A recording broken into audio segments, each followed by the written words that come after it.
It was my own son, the boy I raised, the one I trusted with everything. And he sold my house right out from under me while I was lying in a hospital bed. He thought the old man was too weak, too blind to fight back. But what Kevin didn't know, what he could never imagine, is that I'd been preparing for snakes like him my entire life. And when the time came, I did something he will never forget. That Christmas Eve, while most folks in Los Angeles were stringing up lights and sipping hot cocoa, I was blinking through the blur of hospital fluorescence. The stitches in my eye burned from surgery, and the damn beeping monitor ticked like a metronome of helplessness. I told myself it was temporary, just a rough patch. But then I got the call. A neighbor, voice shaky, asking me why movers were hauling out furniture from my house. My house, the one filled with my late wife's memories, her vet books, her photographs, even the tiny cage where Micah, her beloved guinea pig, used to squeak every morning. Before we continue, please subscribe to the channel and let us know where you're listening in the comments. I felt my chest cave in. My son Kevin and his wife Rachel had done it. They forged my signature, sold the place for millions, and dumped Mike at some shelter like yesterday's trash. And me? I was supposed to just sit there, old and broken, watching my legacy burn. I remember gripping the metal railing of that hospital bed, so hard my knuckles cracked. Not this time. I whispered. My wife had always said Foresight was our family's true inheritance. She was right, and that's when it hit me. I wasn't powerless. I had a plan. The beeping of the heart monitor sped up as if it knew what I was about to do, because from that moment, I swore I'd take back everything. And the first step was silence. The day they discharged me from the hospital, Los Angeles looked different, colder. The streets still had traces of Christmas lights, but to me, it felt like the city was mocking me. Bright colors over rotten truth. I unlocked the door of the rental they stuck me in, and the silence hit harder than any diagnosis. No scent of coffee brewing, no sound of Micah scratching her cage, just emptiness. I sat down at the small kitchen table, opened my laptop, and typed in the address of my own home. Zillow, Redfin, Realtor.com. All of them said the same word in bold red letters. Sold. I clicked through the listing photos. My living room, my wife's rose bushes in the backyard, even the kitchen table we bought together 40 years ago. Sold like it was nothing more than a transaction. I could almost hear Kevin's smug voice. Dad won't even notice. He's old. He's tired. He'll thank us later. I laughed, but it wasn't the kind of laugh that comes with joy. It was sharp, bitter, the kind that leaves a taste of iron in your mouth. That's when I noticed something odd in the paperwork. I pulled up online. The deed transfer looked sloppy, almost rushed. My name, or what was supposed to be my name, didn't even curve the way my signature always had. That was the crack in the wall. And once I saw it, I knew this wasn't just betrayal. This was a crime. I shut the laptop, picked up the phone, and dialed a number I hadn't called in years. When the line clicked, a gravelly voice answered. Brian? Been a long time. I swallowed hard. Tyler, I need your eyes on something. My own blood just sold me out, and I think it's bigger than family drama. It smells federal. There was a long pause. Then he said, Don't move. I'll be there tomorrow.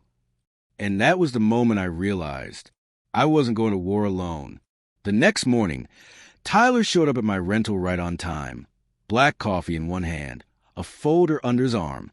He still had that ex-FBI edge, the kind of presence that made people sit up straighter without knowing why. I hadn't seen him in years, but in that moment, he felt like the only person I could trust. We spread the papers across the table. Tyler slipped on his reading glasses and traced my so-called signature with a pen. He gave me a look I knew too well, the look he used when interrogations got interesting. Brian, he said slowly, this isn't just sloppy. This is forgery. Textbook. And if the money crossed state lines, we're talking wire fraud. Hearing out loud sent a cold shiver through me. My son hadn't just betrayed me. He'd committed federal crimes. Tyler leaned back. You mentioned your wife set up some kind of trust before she passed? That was when I remembered the safe in the corner of my bedroom, the one we hadn't touched since her funeral. My hand shook as I twisted the dial, the sound of tumblers clicking louder than my own heartbeat. Inside, neatly labeled, were the documents she left behind. Irrevocable trust. Land and buildings separated. Lease locked for 99 years. Terminable on unauthorized sale. Tyler let out a low whistle. Your wife was smarter than both of us. They didn't sell your home, Brian. They sold air. The land's still yours. For the first time since this nightmare began, I felt my lungs fill with something other than rage. It was hope. Foresight, her gift, was about to save me. But just as Tyler packed up the papers, my phone buzzed. A text from an unknown number. 5 words that froze me to bone. We know what you're doing. I stared at that message like it was a snake in the grass. Tyler leaned over, eyes narrowing. Somebody's watching. Could be Kevin, could be Rachel. Doesn't matter, we stay ahead. That night, I called my niece, Zoe. She was sharp as a blade, a young attorney with the same stubborn fire my wife once had. When she arrived the next morning, briefcase in hand, she hugged me tight and whispered, "We're going to fix this, Uncle Brian, no matter how dirty it gets." We laid out the trust papers across the dining table. Zoe's eyes lit up as she read. This is ironclad. They sold the building, but the land's untouchable. And without that land, the sale collapses. It's like your wife set a trap decades ago, waiting for this exact betrayal. I could almost hear my wife's voice in the room, steady, calm, reminding me that true strength isn't in revenge, but in foresight. But my blood still boiled. Then let's use it, I said. Tyler tapped the table. We'll need proof of the forgery, the wire transfers and medical records showing you were incapacitated. That'll paint the full picture. Elder fraud, federal charges, the whole deal. Zoe smirked. And when we hit them in public. No hiding. No excuses. Her words were gasoline on the fire burning inside me. My son had stolen my home, my memories, my wife's legacy. Now, we had the roadmap to tear his empire down, piece by rotten piece. As Zoe packed her files, I glanced out the window. Across the street, a black SUV idled, engine running. The driver never moved, never looked away. And in that instant, I knew the game had already started. The black SUV was gone by morning, but its shadow lingered in my mind. Tyler brushed it off with a grunt. Amateurs. If they wanted to scare you, they should have tried harder. But I knew better. Kevin and Rachel were rattled. And rattled people make mistakes. We spent the day in my cramped living room, every surface covered with papers, laptops, and manila folders. Zoe flipped through bank statements, her pen tapping like a ticking clock. Here, wire transfer records. The money jumped across 3 states before landing in their new account. Classic laundering pattern. Tyler slid another sheet toward me. My supposed signature from the deed. He placed it beside a real one for my driver's license renewal. The difference was night and day. Any jury with eyes could see this, he muttered. I added my medical discharge notes to the pile. Post-surgery, legally blind for weeks, under heavy medication. The evidence was stacking like bricks, and every brick was a nail in Kevin's coffin. Zoe's phone buzzed. She frowned, then turned the screen to us. A real estate listing, Kevin and Rachel's new mansion. Photos of them smiling in front of a marble staircase, champagne in hand. And the caption, "Join us for our housewarming party next Saturday." Tyler chuckled darkly. They want an audience? Let's give them one. But beneath the laughter, Zoe's expression hardened. We need one more piece. The buyer. Whoever bought your house has no idea they were sold a shell. If we can pull them in, the whole fraud collapses. Her words sank deep. I thought of my wife's foresight, of the trap she left hidden in plain sight. The only question now was, would the buyer play along? Because if he didn't, we'd be at war on 2 fronts. Zoe tracked him down in less than a day. Max Donovan, tech entrepreneur, mid-40s, made his fortune flipping startups and thought he could flip houses just the same. We met him at a downtown cafe. The kind of place with overpriced espresso and walls covered in inspirational neon signs. He looked impatient, tapping his Rolex against the table, scanning his phone like we were wasting his time. "Mr. Donovan, Zoe began, laying the trust documents in front of him. You need to see this. He barely glanced up. Look, I don't have time for family drama. I bought the house fair and square. It's mine. Tyler leaned forward, his voice low and steady. You bought the building, Max, not the land, which means you're squatting on property you don't own. That lease your lawyer skipped over? 99 years, revocable if the sale's unauthorized, which it was. Max froze, his confidence flickering. I watched the realization crawl across his face. He hadn't bought a dream home. He'd bought a liability. This can't be right, he muttered, flipping through the pages. I paid $3.5 million.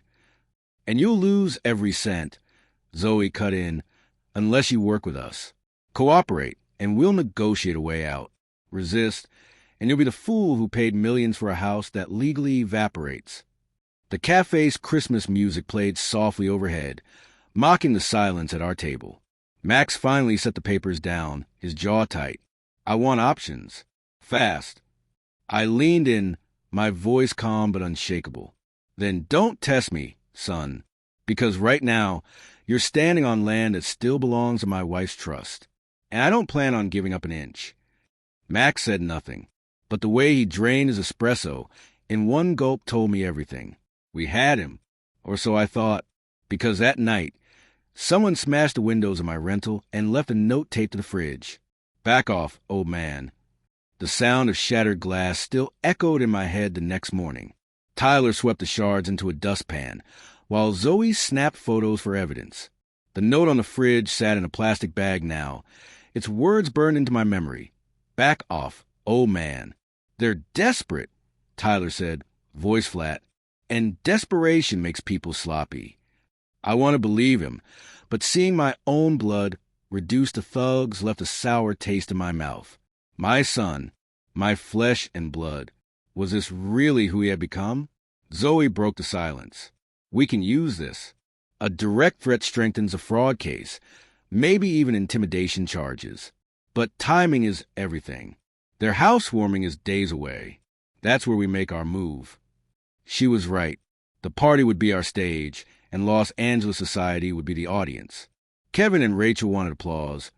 They'd get handcuffs instead. Still, the weight of it pressed heavy. I sat in the dim kitchen, fingers tracing the edges of my wife's trust papers.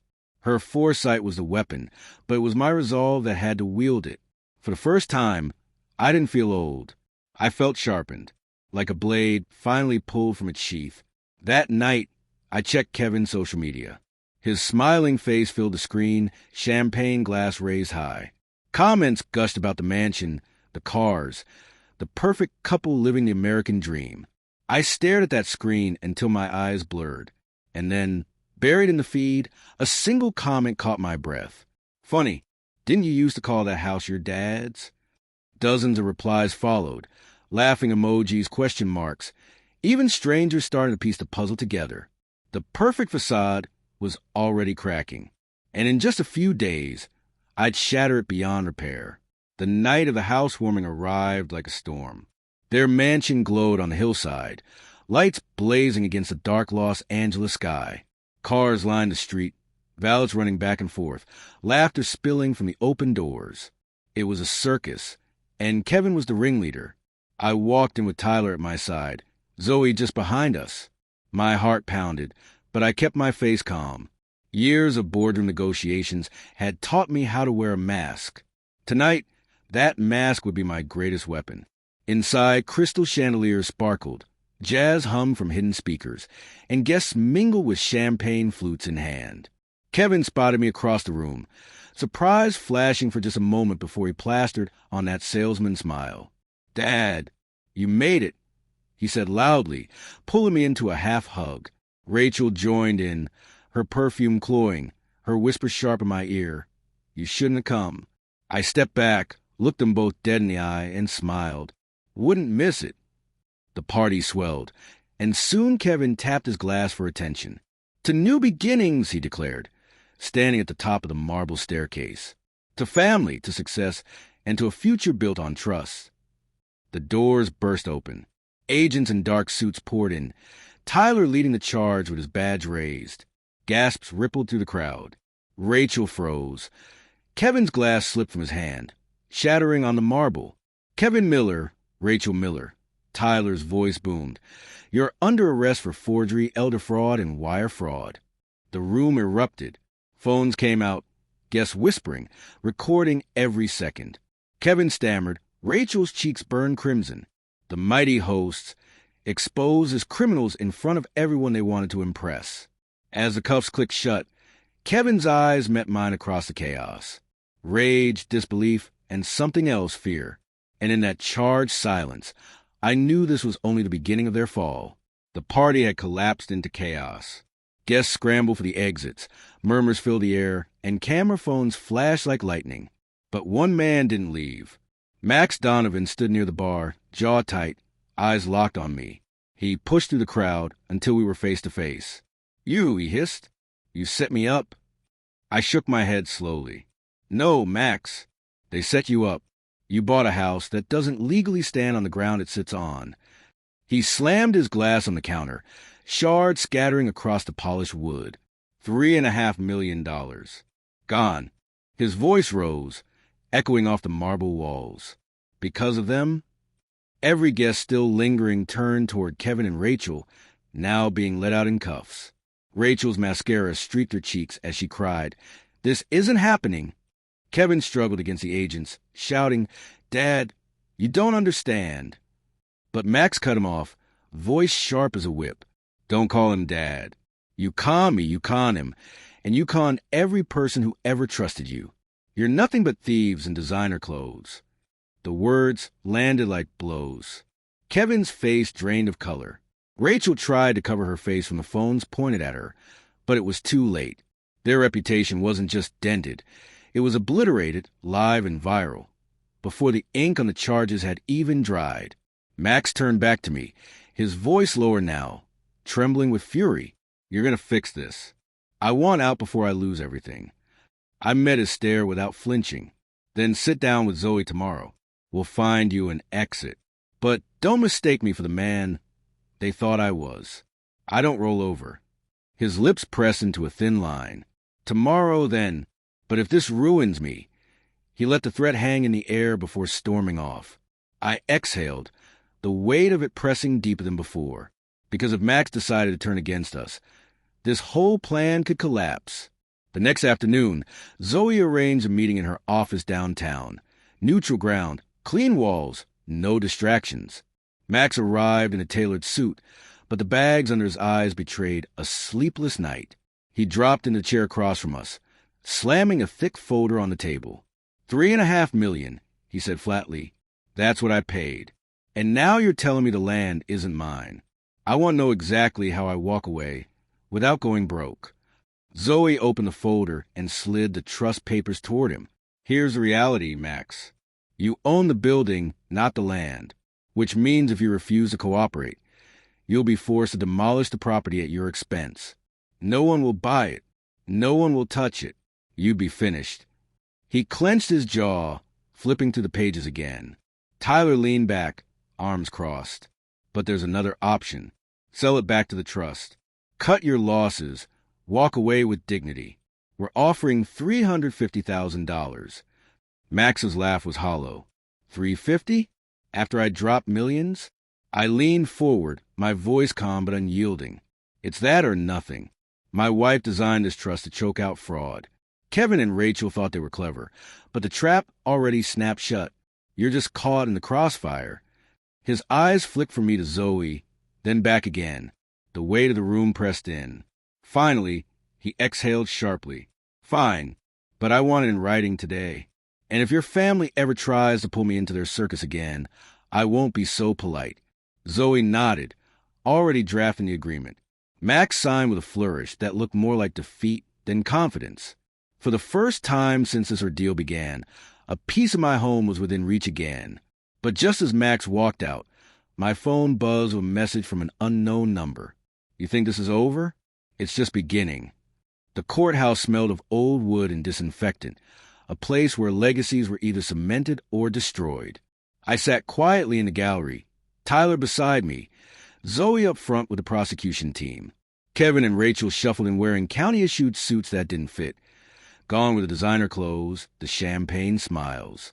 Now they looked like what they truly were. Cornered, the judge read out the charges. Elder fraud, forgery, wire fraud. Every word echoed through the chamber, each syllable a hammer blow. Cameras from the local news lined the back wall.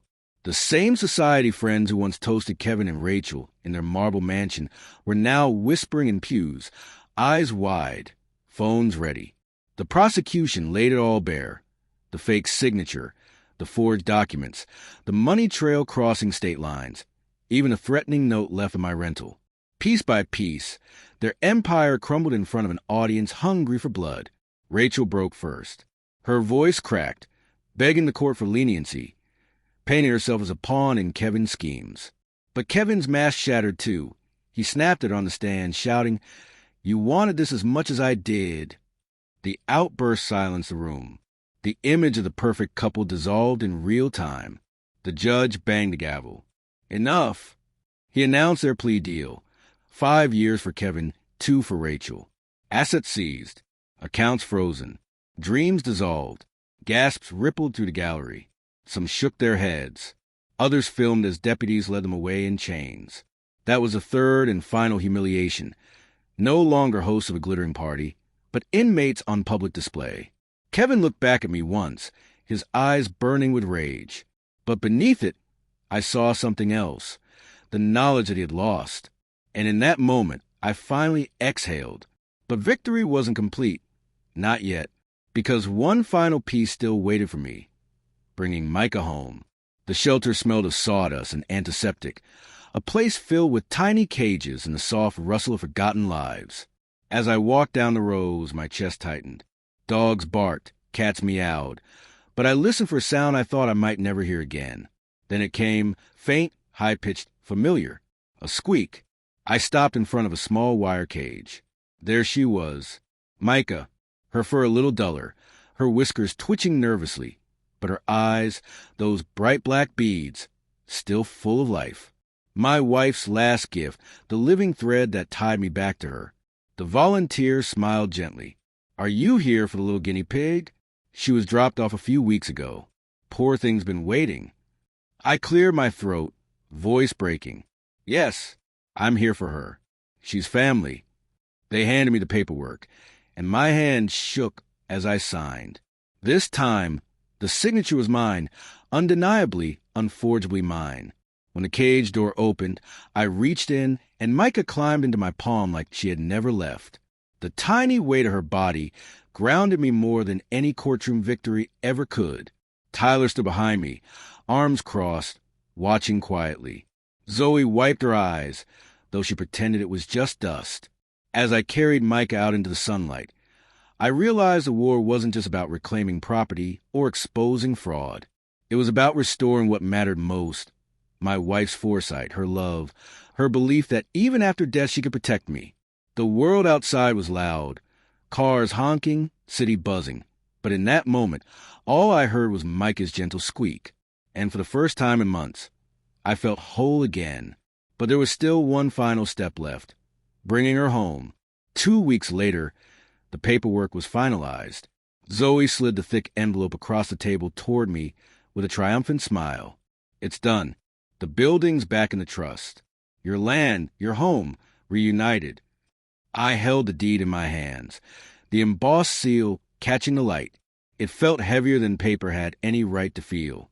This wasn't just property. It was the embodiment of my wife's foresight, the net she wove decades ago finally catching the snakes that slithered into our lives. Driving back up the familiar hill, I felt my pulse quicken. The house stood there, windows dusty, lawn overgrown, but it was still mine. Every brick, every tile held a memory. My wife's laughter in the kitchen, her hands planting roses along the fence. Micah's cage on the counter, squeaking for breakfast. Tyler helped me push the front door open, the hinges groaning like an old friend stretching awake. Sunlight cut across the floorboards, illuminating the empty rooms. It was quiet, too quiet, but it was a kind of silence that invited rebuilding, not mourning. Zoe walked to the hall, trailing her fingers along the wall. "This house waited for you," she said softly. I carried Micah inside, setting her cage back in its spot by the kitchen window. She scurried in circles, squeaking, as if recognizing home. My throat tightened. The circle was closing. But as I stood in the middle of the living room, staring at the cracked paint and the ghost of what once was, I knew this wasn't the end.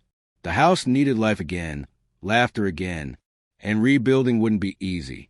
I whispered into the emptiness, almost like a prayer. "We're back, sweetheart, but it's not finished yet." And that's when the phone rang. An unknown number. Again, a voice hissed through the line. "You think you won, but there's more to lose." The voice on the line was low, venomous. "You took our money. You ruined our lives. Enjoy your house while you can. Old man, because it won't last." Then the call went dead. For a moment, the silence of the empty house pressing around me. But instead of fear, I felt something else rising in my chest, clarity. Kevin and Rachel were behind bars. They couldn't make threats, which meant someone else was pulling strings. Maybe an old associate.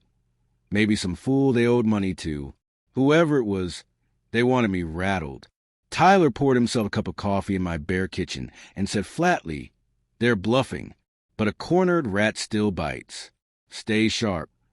Zoe, ever the strategist, was less calm. "We should put cameras on the property. Alarms. If someone wants to intimidate you, we'll make sure it backfires in court.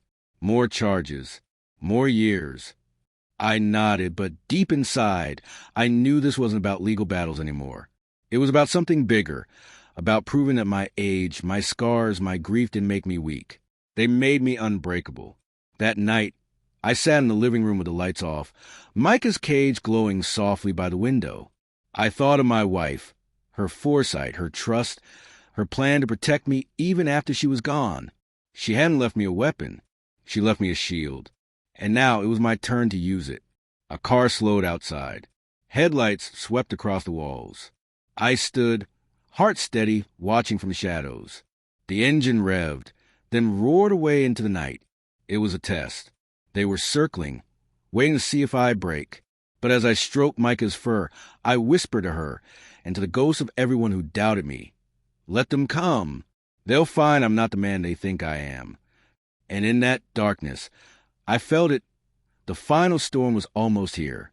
The next morning, sunlight cut through the broken blinds, casting stripes across the floor like prison bars. But I didn't feel caged anymore. I felt sharpened, forged, ready. Tyler spread a map of the property across the kitchen table. "We've set up cameras on every corner. Motion sensors. If they try something, we'll catch them red-handed." His voice was steady, but I saw the flicker in his eyes. He knew this wasn't just about surveillance. It was about resolve. Zoe dropped a folder beside the map. "I've spoken with the DA. If anyone comes near this house with intent to intimidate or destroy, it'll add to Kevin and Rachel's case. Every move they make in the shadows will drag them further into the light." I nodded, running my hand across the tables with grain. My wife and I had picked this table decades ago. Every scratch told a story. A Thanksgiving turkey carved too hard, a wine glass tipped over during an anniversary toast, Micah's little teeth marks on the legs. This table wasn't just furniture, it was memory, and tonight it would be my anchor. As the sun set, I lit a single candle in the living room, the same kind my wife used to keep by the window, saying the light was a way home for lost souls. Its flame danced, small but unyielding, just like her foresight. I sat beside Micah's cage, listening to her gentle squeaks. The house creaked with the weight of expectation. Outside, the city buzzed, oblivious of the quiet war being waged on this hill. And then, near midnight, tires crunched on gravel. Headlights cut across the roses by the fence. The storm had finally arrived. The engine idled outside, then cut. Footsteps crunch across the gravel, heavy and unhurried. Through the lace curtains, I saw two figures in hoodies approach the porch. They thought I was sleeping. They thought the old man was too slow, too fragile, too blind to fight back. I stayed seated at the kitchen table, the candle flickering beside me, Micah squeaking softly like a drum roll. Tyler's voice came through the earpiece. "We've got them on camera. Wait for it. The door handle rattled. A crowbar scraped against the lock. And then, bang, the door flew open and the intruders stormed in. But before they could take a step, the living room erupted in blinding white light. Alarms screamed. Hidden cameras clicked. And agents Tyler had waiting outside swarmed through every entrance. The intruders froze, caught like rats in a trap. One pulled back his hood, and my stomach twisted. An old associate of Kevin's, a man who once called me sir at family barbecues. Now just another scavenger trying to cash in on my son's betrayal. As cuffs clicked around their wrists, I stood, my voice steady. You came for what was mine. But this house isn't just wood and stone. It's foresight, it's love, and it will outlast every one of you. The agents dragged them out, their protest drowned by the shriek of sirens. The candle flame flickered, but did not go out. I sat back down, hand resting on the table. The same table where my wife once laughed, where Micah now rustled in her cage, safe and home again. The house was scarred, yes, but alive, just like me. For the first time in months, I felt the weight lift. Kevin and Rachel had lost everything. Their freedom, their wealth, their respect. And me? I had what mattered. I whispered into the quiet, to my wife's memory, and to anyone still listening. You were right, sweetheart. Foresight is the truest revenge. And as dawn broke over Los Angeles, the house stood tall once more. Our house, our legacy, untouchable. If you like this story, please like this video. Subscribe to the channel and share your impressions of this story in the comments. To listen to the next story, click on the box on the right.